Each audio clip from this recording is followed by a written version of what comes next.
Alright, back in Aspire, we have the name Hannah set up that we drew originally from our AutoCAD project.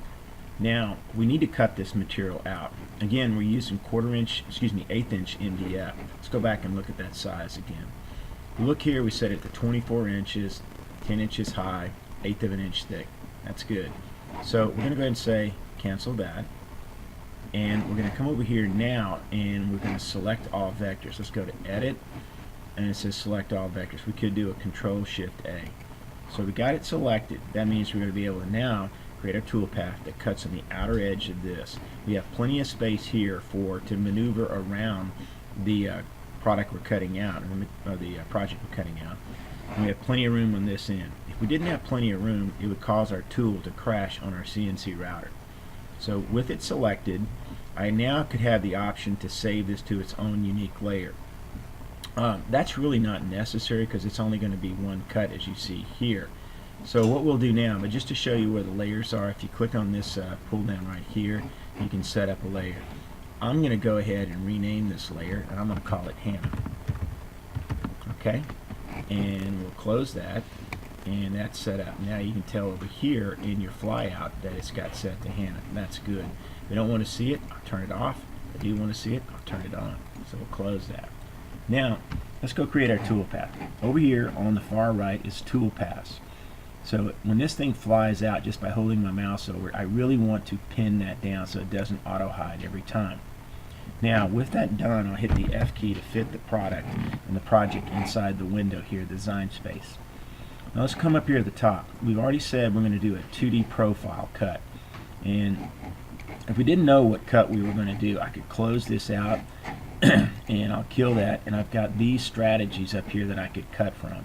Well, we're going to do a profile cut, we could do a pocket cut, we could do a drilling array path, we could cut out or carve out our letters, or however which way you want to do it for an inlay. Here you can see more carving, here you can see fluting, here you can see texturing, and here you can see a prisma cut, so we get like a three-dimensional letter.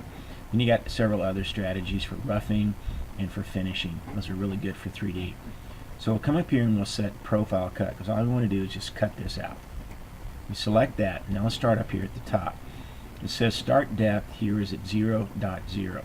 Think of your Cartesian plane in your geometry class where you're working in a 3D Cartesian plane space. So 0.0 is the actual top of the material upon which we will set what is known as the offset. For the offset, that is your Cartesian plane of 0.0,0 in 3D space that sits on your CNC router or CNC mill. Our cut depth is how deep we're going to go. Now I said earlier in the project setup we were set to 1/8 of an inch, as you see here. Well, that's good.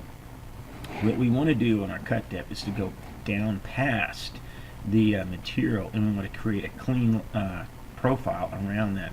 So by going past that 1/8 of an inch to 0.25, that does create a nice profile cut, as you see coming around here. So with that set, we've got it set to the top of the material. The cut depth is 8. Now notice it says on the number of passes is 8. We don't need that many passes, so we're going to edit that. Oh, by the way, look here. That says 0.25. That's the in-mill tool. That's a flat milling bit that will allow us to cut past and have clean edges. So we'll edit the number of passes. Over here on the number of passes, you can tell it's set to a 32nd of an inch. And then it goes to a 1/16. Well, that's just way too many cuts. We're going to drop that down to 4 cuts. And we'll set those passes here. And then we'll close this by hitting OK. Now it's set to 4. Now what's important is to know that we're going to be cutting to the outside of the word Hannah. If we want to cut to the inside, we would use that path. If we want to cut on top of it, we would use this path. We're not going to use these bottom two, we're going to use the top. It's set to a climb cut, which is going to cut against the tool and give a better profile cut. So we don't worry about let pass, do not separate last passes. We just scroll down here to tabs.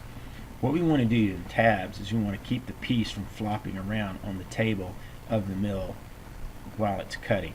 So we need to set a tab that will hold it down into the piece of MDF so it doesn't fly out. If it does fly out, it has the tendency to cause a really big problem with crashing the mill and maybe even breaking the tool, and it's obviously going to ruin the piece. So we'll select add tabs here. Now I'll scroll down here and I will edit those paths here, those tabs. And I'm going to come up here. Before we do that, actually, let's go back one step. It says the length of our tab is going to be 1/8 of an inch. I'm going to change that to a 3/16, which is 0.8175. Our cut thickness is actually the thickness of our material, so I'm going to set that down to 0.10, or excuse me, 12. So actually I'll make that even a little smaller to just 0.1.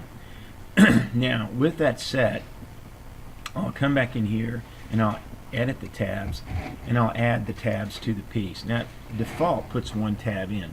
Well, that's not where I want it, so I'm going to get rid of that. I usually like to come out here to where we have pieces that stick out like peninsulas.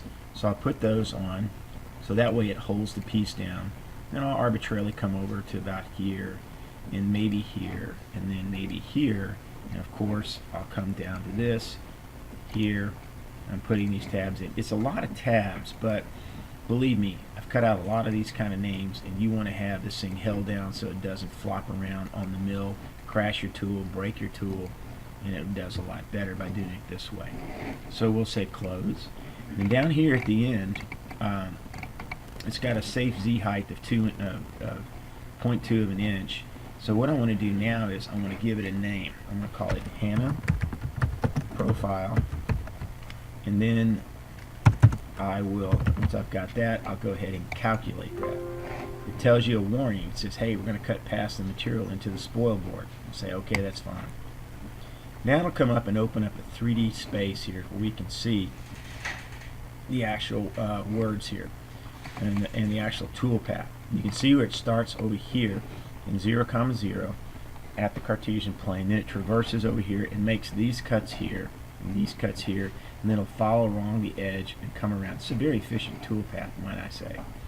So I have the ability here to look at that in 3D. If I zoom up on this using my center button on my mouse and roll up on that, you can see where the tabs are actually placed in here and here in these three areas. There's a few more here, as you can see. Now when this simulation goes ahead and does its cutout, you probably won't see the tabs, but that's okay. We know they're delineated by the tool path. So let's go ahead and preview either hitting this button or hitting this button. I can change the speed either way. I may slow that down a little bit, go back to about right there, and we'll say preview all tool paths. So you can see it's cutting in the middle cutouts and comes around here.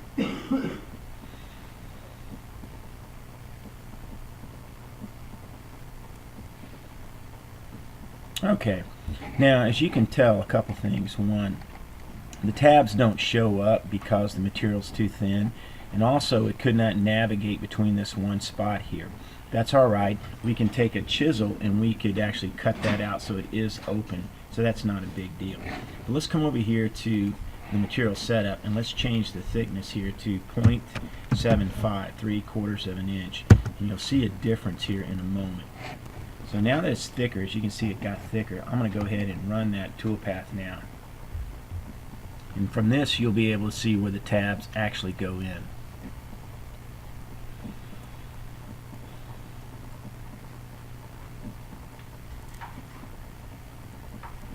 Okay, it's completed. So what I'll do is, using my center mouse button, I'll roll up here, and see here you can see those little tabs. They're pretty shallow. So what I might do here is to change that. I'll go back and double click on profile, and I'll edit the thickness to 0.0625, which is a 1/16 of an inch. And that should, after we recalculate that, raise the size of that tab. So let's go ahead and reset our preview and go ahead and run this toolpath again so we can see how tall those tabs are.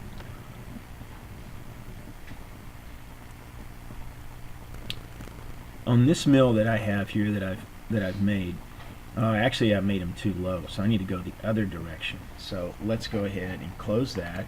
We'll double click on Hannah's profile. We'll come back here to that thickness and we'll make it 0.115. Let's see what that does. Hit calculate again. So it recalculates it. Let's reset the preview. Let's go ahead and run it again. We want to have a little cut on the tabs, but we want to have enough material on the tab itself to hold the piece into the machine.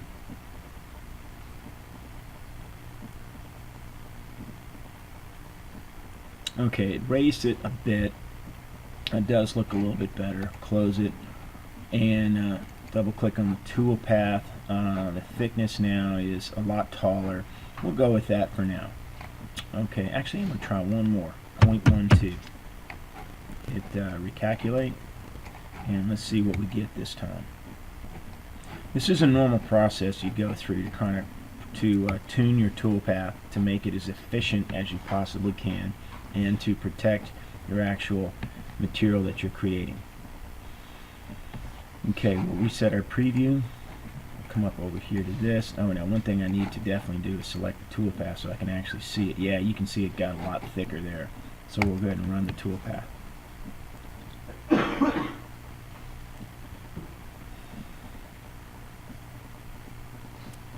Yeah, you can see the tool path got a little thicker. That looks good.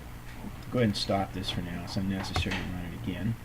Now it's important that we go ahead and close this, go back over here to our material setup right there, and let's change it back to 1/8 of an inch. Watch the thickness change, and it go to 0.125. Okay, it's got to tell you it's got to recut the tool paths, regenerate them. If that's okay, it's now thinner. Okay, with this done, we have a pretty good tool path. We're going to go ahead and select this tool path, and we're going to give it a name and save it to our hard drive. Okay, now it's got HANA profile, and I've already preset it to Mach 2.3 arcs inch text. Now if you look here on this click pull down, you've got all these different post processors to the different kinds of mill that we use. Now in the mill that we're going to mill this out on, which is the mill that I constructed as my open source mill, it always uses, the controller uses Mach 3. So Mach 3 we always set to arcs, inches, because I don't have an ATC, which is an automatic tool changer. Well, that's all good. It's all set up. Let's go ahead and save this, and we'll give it a name. I like to give it a version, so I'll come out here and go 001. I should have set that up in the profile name when I created it. But go ahead and hit OK, and it saves the file. Now we need to copy that file to a memory stick and go back to our mill and load it up, and we're ready to cut. Very important step right now is to save our file. Okay, that's good for now. We'll come back to this.